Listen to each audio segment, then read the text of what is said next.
Hello people of the internet, it's the Who Gaming here. Welcome back to another video for you guys today. Now, I want to start off this video by apologizing sincerely for the lack of TCG related content on this channel. I know a lot of you guys subscribed for that stuff, and I know a lot of you guys enjoy that stuff.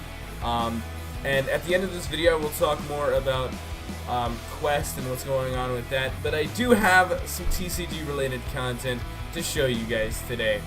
I have started work on a new TCG that isn't going to be replacing Quest, don't you guys worry, but for the time being is going to be the temporary main TCG on the channel, and I will get more on that near the end of the video when I talk about what's going on with Quest right now. So, you might be asking, what is this TCG if not Quest that you have been working on? Joshua, you handsome devil. Well, I have a notebook full of stuff here, but, you know, I have a bit of finished artwork that I'm going to show you guys. So I'm going to be showing you the artwork and then also the card, because some of them are a little bit different in artwork form than they are in card form, I guess. So I will be showing both of those things. But I did want to show that, you know, I have been putting the work in for this. You know, I have been working on this. So I wanted to show that to you. But without further ado, I said that very weird, and I'm not entirely sure why. But without further ado, let's get into the passion project that I am currently referring to as WarZone. Guys, I decided that showing you the physical artwork is extremely impractical at this moment, so I'll just be showing you the finished cards, which is probably better anyway because they look better than the artwork. But we'll be starting off with the first card of the first set of WarZone TCG. This will be the only card that I'll be going over the template in, just because you probably want to know what all of this stuff means, and it's kind of hard to tell if you don't know what you're looking for. Okay, so up here obviously you have the name, and this is the Tartarus mecha. You would then have the mecha or pilot type, depending on what card it is, and these are sort of all-encompassing. Like, you will have the same 4 attributes, regardless of whether you're talking about a mecha, a pilot, or a battlefield.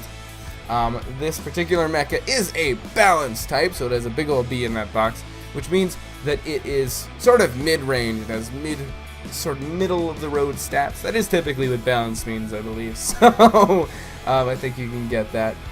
Then we have the card type down here, which is mecha, obviously, as you can tell by the fact that it is a giant robot, which, you know, I think that kind of gives it away a little bit. And the way that the mecha work in this game is that they sort of function like Pokemon in the Pokemon card game, due to them having attacks that they use, and each attack dealing a certain amount of damage, and in this case using a certain amount of fuel cells, which are these things down here. Essentially what these means are these are the amount of energy that the mecha has before it needs to recharge. So say, since this mecha has 3 energy cells, once those 3 energy cells are used up, it has to rest for a turn before it can attack again. Now over here you also have the tiny little text here that says illustrated by Joshua Robertson, and then it says WarZone. And the first set is Rise of the Machines, so it's WarZone Rise of the Machines #1. And then it has its 2 attacks here. We have Super Ton Impact, which is its weaker attack, and then Hypersonic Lancer, which is its higher form attack. Now these little stats over here, the first stat here is the amount of damage that card, or that attack does. And the second number is the amount of fuel cells it takes. So for example, Super Ton Impact will take 1 fuel cell and deal 2 damage. Hypersonic Lancer takes 2 fuel cells and deals 4 damage. Excuse me. So, these stats down here are also pretty important. The first stat is the base damage of the mecha, and how you basically calculate damage in this game is that you will take the damage of the attack add it to the base damage of the mecha, and then add the skill rating from the pilot, and that is how you will figure out your total damage output. The second number here is its armor class, which is, how much damage it can take. The armor class goes down as the mecha is hit, and when it reaches 0, the mecha is dead, including the pilot. That also kills the pilot, is what I'm trying to say. So yes, that is it for the Tartarus mecha. Moving on, we have the pilot of the Tartarus mecha. Let's go zoom in here. And this is Blake Tommen. So far, he's the only pilot that has an actual full name. I'm not entirely sure why. As you can see, he has the Tartarus in the background. That's how you know he pilots it. Because otherwise, you'd never know. You can also see, I thought it was kind of cool to have these little guys in the background look like they're working on the mecha. I thought that was kind of clever. But he is also a balance type. He is a balance type pilot in this case, though, so it's a little bit different. And I'm pretty happy with how he came out, even though he looks like basically a male Misty from Pokemon. But we'll just ignore that for the time being. Obviously down here it says he's a pilot, and you can see illustrated by Joshua Robertson. WarZone Rise of the Machines #2. And each of the pilot's abilities will activate when they are piloting their signature mecha. So, while piloting any Tartarus mecha, increase all of your troops' damage by 1 and decrease their armor by 1. What that basically means is that Blake is a very sort of run and gun kind of character. He will sort of send his troops into danger, which will give them increased damage, but also put them at more risk, which is the decreased defense. He also has a skill rating of 3 with a max of 7. He's sort of middle of the road, as you would expect from a balanced pilot. Now, you might be questioning when it says piloting any Tartarus mecha.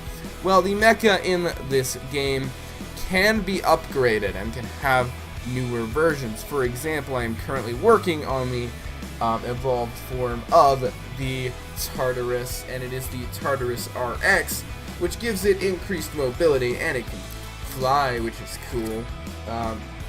That's basically it.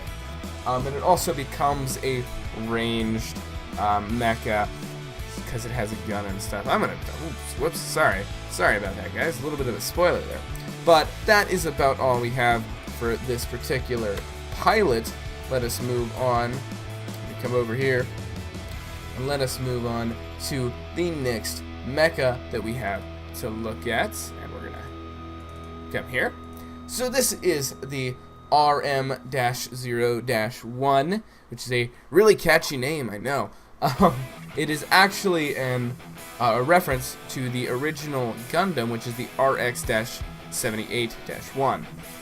So usually nobody says the first dash. I'm not entirely sure why I did, but it made me sound cool, so I did it.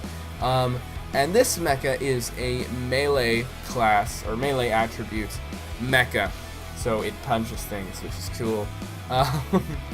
So, yeah. And it is obviously a mecha, as I just stated, and it has 2 moves, as you would expect. It has Hydraulic Crusher and Super Dynamic Impact. Now, this mecha only has 2 fuel cells, as you can see, which means it's not exactly the most formidable opponent, but it does deal some pretty decent damage considering. Hydraulic Crusher dealing 3 damage, while Super Dynamic Impact deals 4. Now, the overall mecha only has a base of 2 damage and 12 armor class.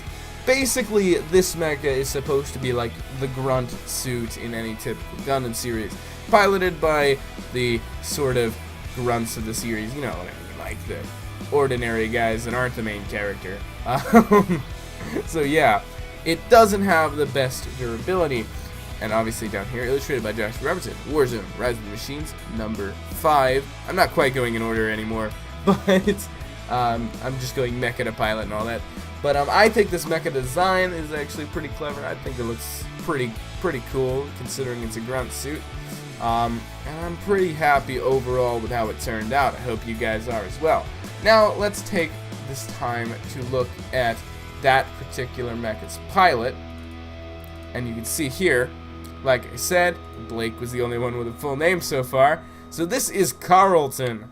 Carlton is a melee class pilot. Considering he pilots the freaking melee mecha, that should be expected.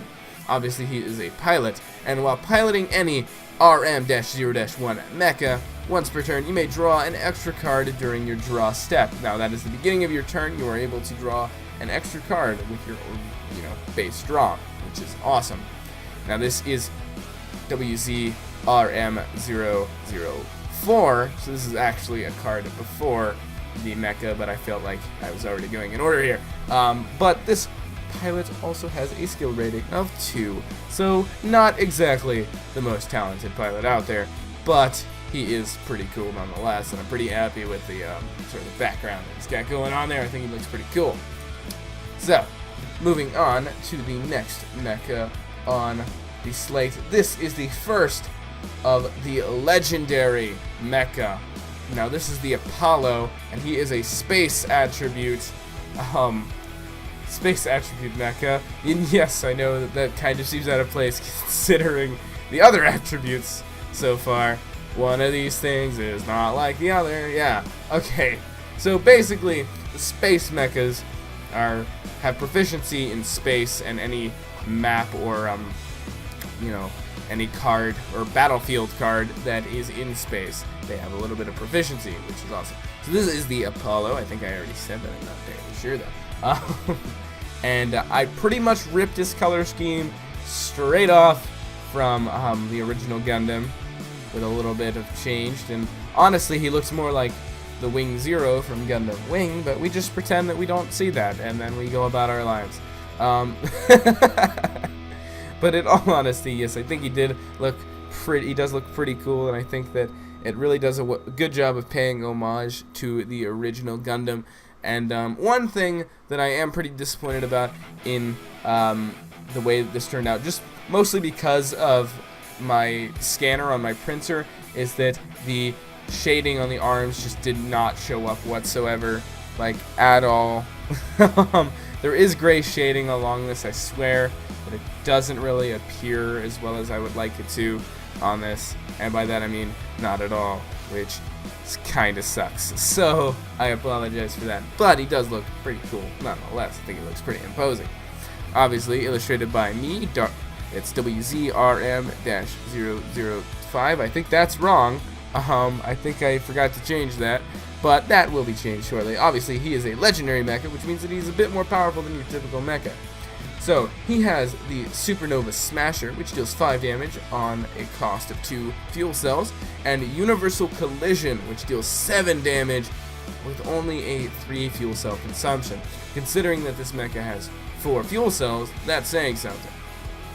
Now, as for its base damage output, is 6, which is actually pretty high, considering, but he does have a pretty low armor class, which sort of keeps him in the realm of not broken, which is where you want your cards to be. Now, we should probably move on to his pilot so that you can see what he kind of goes with.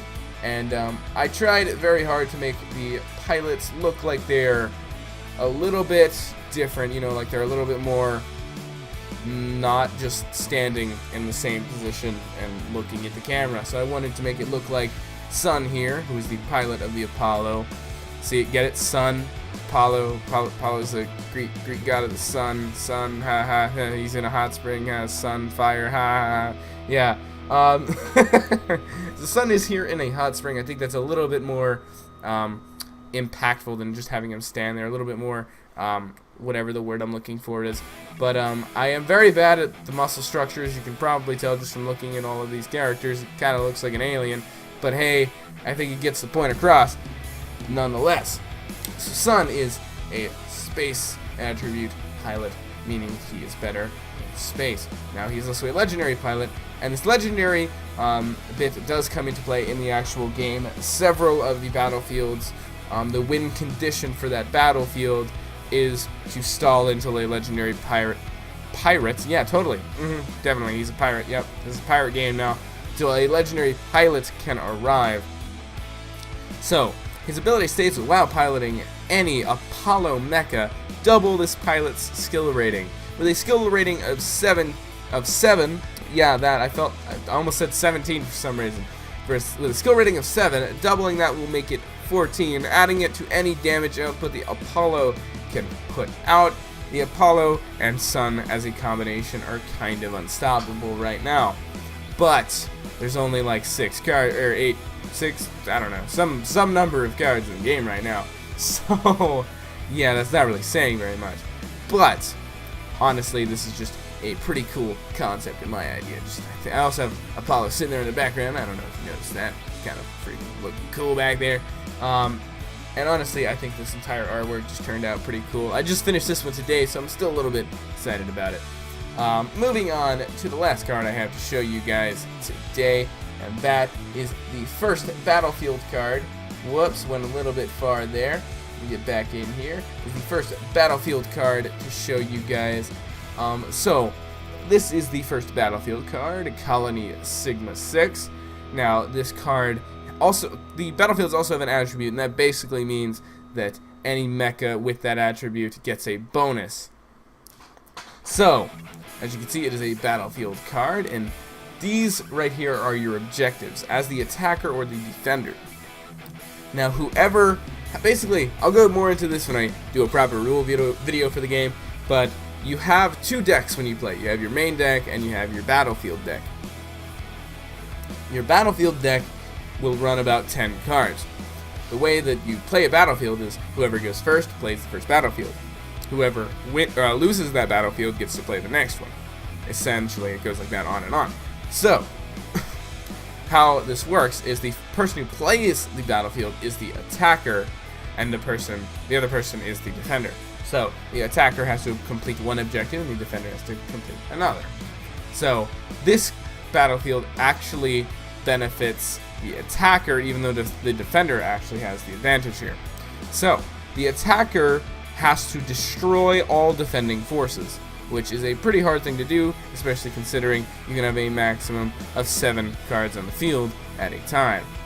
The defender only has to destroy the enemy leader, which is a much easier thing to do in this situation. Now, to help out, the attacker gets a +4 bonus to all stats, and that's what this +4 here means. Not to mention that if you have a balanced type of mecha, you double the benefits to those cards. So this is going to be a pretty good fight for both sides. And honestly, I just think this artwork ended up looking pretty cool. The sunset in the background kind of gets cut off by the name box here, but I still think it looks pretty good. I think the blending there turned out pretty good, and I think all of these mecha here are pretty sort of, I guess, unique and recognizable, and I think that came out looking pretty good. It looks like a WarZone, which is what I needed it to look like, and I think I got that across. So that is all I have got for you guys today, and I guess I will be cutting back in to the face cam, so I can give an outro to this video, and I guess you guys will be seeing that in a couple of seconds. And that is all I've got for you guys. I hope you enjoyed this, and I hope you're as excited for WarZone as I am. I'm putting a lot of work into this so far. I've got a lot of ideas just chilling in this notebook, just waiting to be turned into cards. Show your support, hit that like button if you liked it, subscribe if you're feeling up to it, all that cool stuff. Now, I will be going into talking about what's going on with Quest, so if you want to stick around for that, please do. But if not, I hope you enjoyed this video, and I'll see you guys next time. Now, moving on to Quest, I know a lot of you guys have been having questions and stuff like that about what's going on with Quest, where's Quest, all that kind of stuff. I know a lot of you guys subscribe to my channel because of Quest and because of my card game videos, and I apologize to you sincerely because there haven't been any videos. You can more or less blame this guy here. I have no idea what is going on, but my graphics card tablet just does not want to work. It's supposed to sync to just one monitor so that the it scales properly and the movements that you make on the pad actually translate properly to the computer, but it doesn't want to work. It's considering both monitors as one, and it's just really weird, and I'm trying to work it out, I assure you. I only have a few cards left to do for the first starter decks, and honestly, it's just proving to be really difficult right now. I am going to actively try and get it working, guys, and once the first starter decks are out, I will begin work hastily on set 2. I've got artwork over here you guys can be able to hope to look forward to and all that kind of stuff. And you know, there is stuff coming, and I do apologize for the lack of content. It has been a few months actually since there's been proper TCG content, and I really apologize for that, guys. There will be stuff coming. You will see stuff on WarZone. You will see stuff on Quest as soon as I can get this stupid graphics art tablet working, or buy a new one that actually works. This is why you don't buy cheap stuff, kids. But yeah, hopefully I can get that working. I've been trying a number of things. None of them have worked so far, but I'll hopefully get that working and get some content for you guys.